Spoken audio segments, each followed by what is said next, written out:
The security guard at the downtown Los Angeles shelter noticed him first, a man in his 50s with weathered hands and a military bearing, quietly organizing food distributions among the homeless community with the precision of someone who had once commanded troops. What caught the guard's attention wasn't just the man's natural leadership, but the fact that he was giving away his own meals to make sure others didn't go hungry. "That's Marcus Johnson," the guard would later tell Ellen's research team. "He's been homeless for 3 years, but he runs the most organized food operation I've ever seen." The guy could coordinate supply drops in a war zone, and probably did. Ellen DeGeneres was about to meet a man who had taken the military creed, "Leave no one behind," and applied it to the streets of Los Angeles, proving that true leadership isn't about rank or position, it's about making sure no one gets left behind, even when you're fighting your own battle for survival. The story that brought Marcus to Ellen's attention began with a social worker named Dr. Sarah Martinez, who had been working with the homeless population for over a decade. In all her years on the streets, she had never encountered anyone quite like Marcus Johnson. What made Marcus particularly remarkable wasn't just his organizational skills or his selflessness, it was his ability to transform the culture of homelessness itself. Before Marcus arrived, the downtown shelter operated like many others. Chaotic mealtimes were the strongest push to the front, arguments over sleeping arrangements, and an every-person-for-themselves mentality that left the most vulnerable behind. Marcus had studied this dysfunction like a military strategist analyzing battlefield conditions. He understood that homelessness wasn't just about lacking shelter, it was about the breakdown of community, the erosion of dignity, and the survival instincts that turned neighbors into competitors.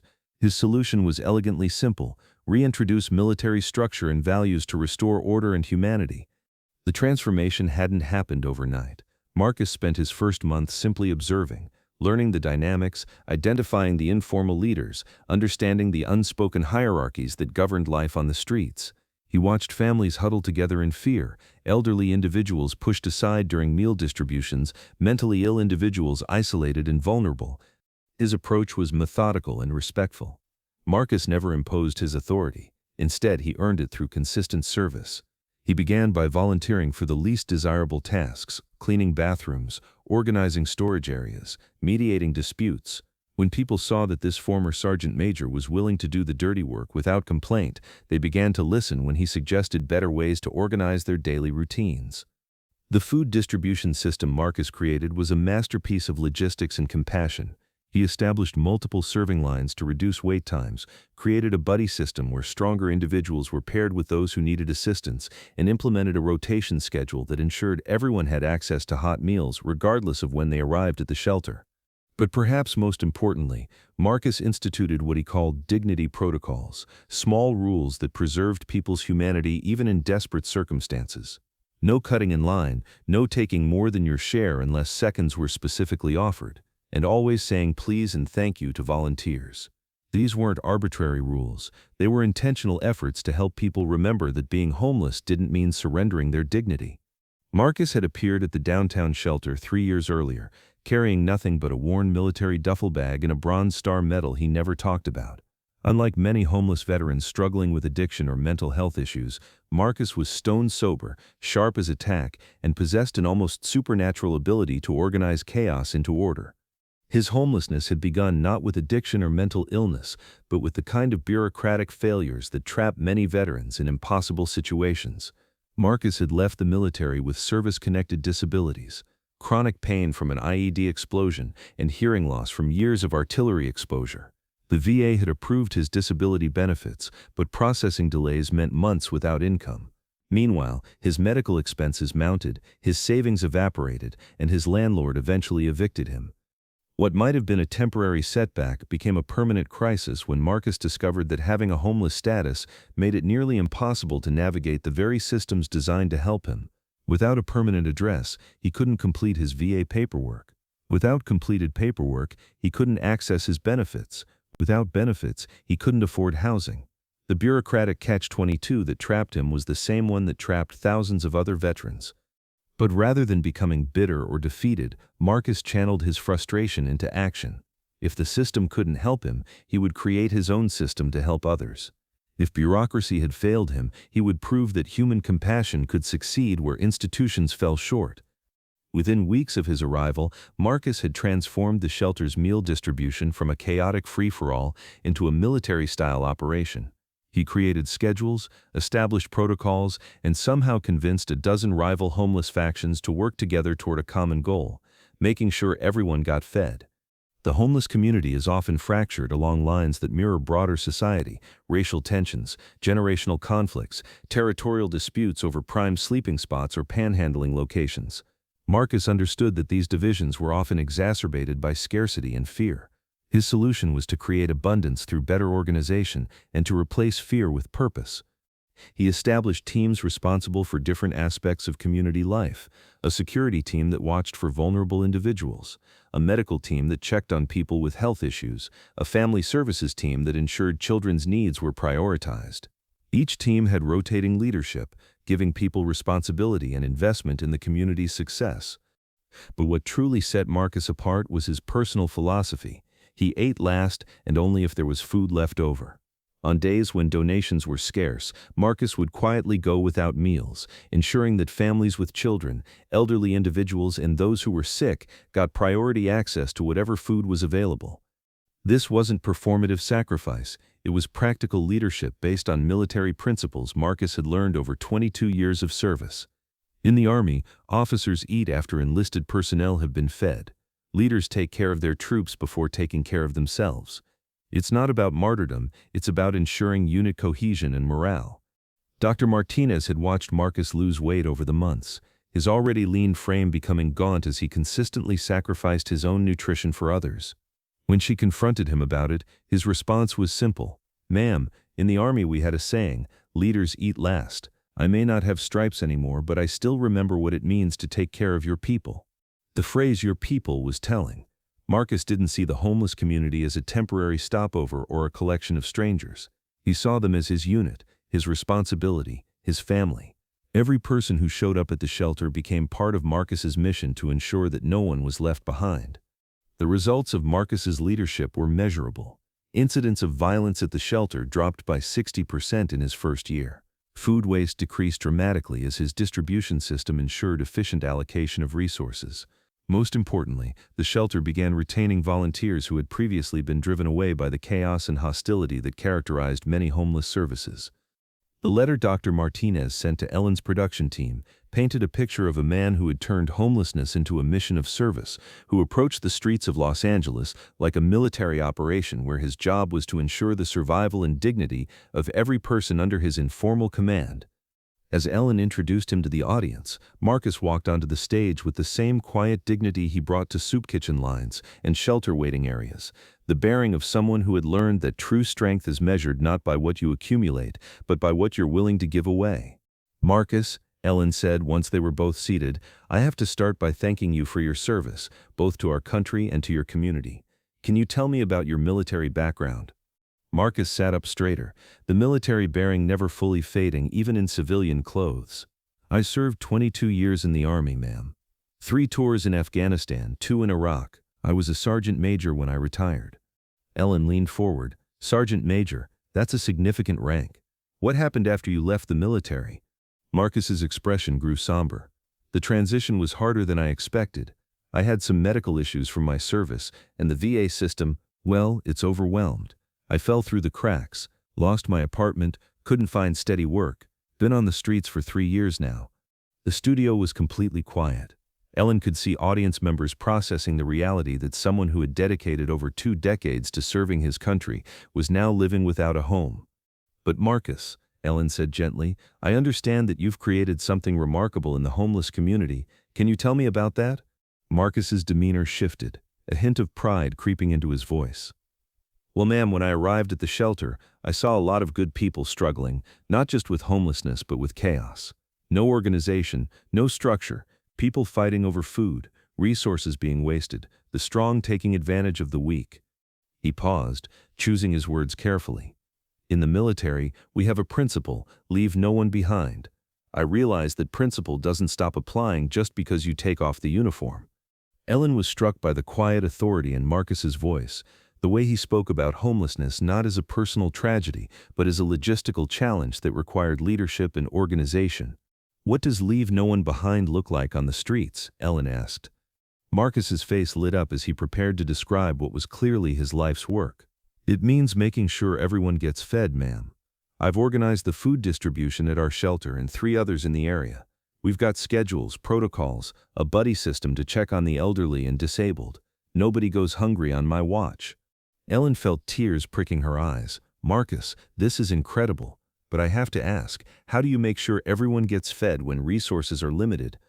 Marcus's answer was immediate and matter of fact. Leaders eat last, ma'am. Always have, always will. If there's not enough food for everyone, I go without. That's not a sacrifice, that's leadership. The simplicity of his statement hit the audience like a physical force. This man, who had already lost so much, was voluntarily going hungry to ensure others were fed. Ellen stood up and addressed the camera directly. Ladies and gentlemen, Marcus Johnson is showing us something profound about leadership and service. He's proving that having nothing doesn't mean you can't give everything. Ellen turned back to Marcus. I have to ask you something personal. When you go without meals to feed others, how do you sustain yourself? How do you keep going? Marcus thought for a moment, then answered with the wisdom that comes from years of military service and life on the streets. Ma'am, hunger is temporary. But knowing that someone else didn't have to go hungry because of a choice I made that sustains me more than any meal could. He looked out at the audience. These people on the streets aren't statistics or problems to be solved. They're my unit now. They're my responsibility. And in the Army, you don't abandon your unit, no matter how tough things get. Ellen reached for tissues, openly crying now. Marcus, I have something to tell you. We reached out to some of the people you've been helping, and they wanted to be here today. Marcus's eyes went wide with surprise and concern. Ma'am, I hope they didn't think they had to. Marcus, Ellen interrupted gently. They insisted on being here. They wanted the world to know about their commander. That's when Ellen gestured to her production team, and from backstage came a group of people that Marcus immediately recognized, men and women of various ages, all carrying themselves with the dignity of survivors, all looking at Marcus with expressions of profound respect and gratitude. The first to step forward was an elderly woman named Dorothy, who moved slowly but with determination. Commander, she said, using the title the homeless community had given Marcus, you saved my life. When I got pneumonia last winter, you made sure I got the food I needed to keep my strength up. You organized shifts so someone was always checking on me. Dorothy's voice grew stronger as she continued. But more than that, you gave us something we'd lost on the streets. Dignity. You made us feel like we mattered, like we were worth taking care of. Marcus was visibly emotional now, seeing the faces of people he had come to consider his family, his unit, his responsibility. But there were more testimonies. A young father named James stepped forward, holding the hand of a 6-year-old girl. This is my daughter Emma, James said. We've been homeless for 8 months. Marcus made sure Emma always got fed first, even when it meant he went without dinner. He organized a school supply drive so she could keep up with her education. James looked directly at Marcus. You showed me what it means to be a father, even when you don't have children of your own. You showed me that protecting kids is everyone's responsibility. Ellen watched this unfold with tears streaming down her face, understanding that she was witnessing something that transcended homelessness, transcended television. This was leadership in its purest form. Marcus, Ellen said, these people are calling you commander. That's not just a title of respect, that's recognition of what you've built. You've created a family, a unit, a community, where there was only chaos before. Marcus wiped his eyes, overwhelmed by seeing the people he had served, understanding for the first time the full scope of what his mission had accomplished. Ellen stood up and addressed the camera once more. This man has spent 3 years proving that leadership isn't about having power over others. It's about using whatever you have to lift others up. He's showing us that service doesn't end when you take off the uniform. Ellen turned back to Marcus. I have something for you, something that I hope will help you expand what you're already doing. From backstage, Ellen's team brought out a large envelope. Marcus, the Ellen DeGeneres Foundation is providing you with housing, a place where you can live and continue coordinating your food distribution efforts. But more than that, we're funding the creation of the Marcus Johnson Veterans Assistance Center. Marcus stared at Ellen in complete shock. A center? A center, Ellen confirmed, where you can continue your mission of making sure no one gets left behind, but with the resources and support you deserve. Because what you've shown us is that homelessness doesn't define a person's worth or their ability to serve others. But Ellen had one more surprise. From the group of homeless individuals, Dorothy stepped forward with an envelope. "Commander," she said, "we took up a collection. It's not much, but we wanted you to know that even though we don't have homes, we have each other, and we have you." She handed Marcus the envelope. "This is from all of us, your unit, your family. Thank you for showing us that we're worth fighting for." Marcus opened the envelope with shaking hands. Inside was $247 in small bills and coins collected from people who had almost nothing, given to the man who had given them everything. Ellen watched this exchange with a sense of awe. Ladies and gentlemen, this is what happens when someone takes their pain and transforms it into purpose. Marcus didn't just survive homelessness, he used it to serve others who were fighting the same battle. As the show continued, Ellen made an announcement that would change the trajectory of her platform. Starting next month, we're launching a series called Invisible Heroes, highlighting people like Marcus who are creating change in communities that society often overlooks. Because what we've learned today is that heroes don't always wear uniforms. Sometimes they wear the dignity of service, regardless of their circumstances.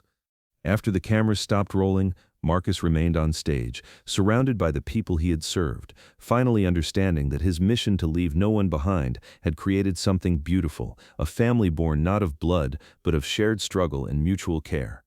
Ellen joined the group, no longer the host, but simply another person moved by the power of what she had witnessed. "Marcus," Ellen said quietly, "how do you do it? How do you maintain hope and leadership when you're facing your own struggles?" Marcus thought for a moment, then answered with the wisdom that comes from understanding service at its deepest level. "Ma'am, the Army taught me that leadership isn't about having all the answers or being perfect. It's about taking care of your people, especially when times are tough. These folks here, they're not my burden, they're my purpose." He gestured to the people around him. "When you focus on making sure others are okay, you find strength you didn't know you had. When you live by leave no one behind, you discover that nobody has to face their battles alone." Today, Marcus Johnson lives in transitional housing and runs the Marcus Johnson Veterans Assistance Center, which has become a model for military-style organization applied to homeless services. His food distribution network now serves over 500 people daily across downtown Los Angeles. The Invisible Heroes series became one of Ellen's most impactful segments, featuring people who are creating change in overlooked communities and proving that heroism often exists in places society doesn't think to look. Dorothy, the elderly woman Marcus helped through pneumonia, now volunteers at the Veterans Assistance Center, coordinating care for homeless women and proving that receiving help often prepares us to give help to others. The lesson Marcus taught millions of viewers that day was profound in its simplicity. True leadership isn't about rank or position, it's about making sure no one gets left behind. Service doesn't end when circumstances change, it adapts to meet people where they are.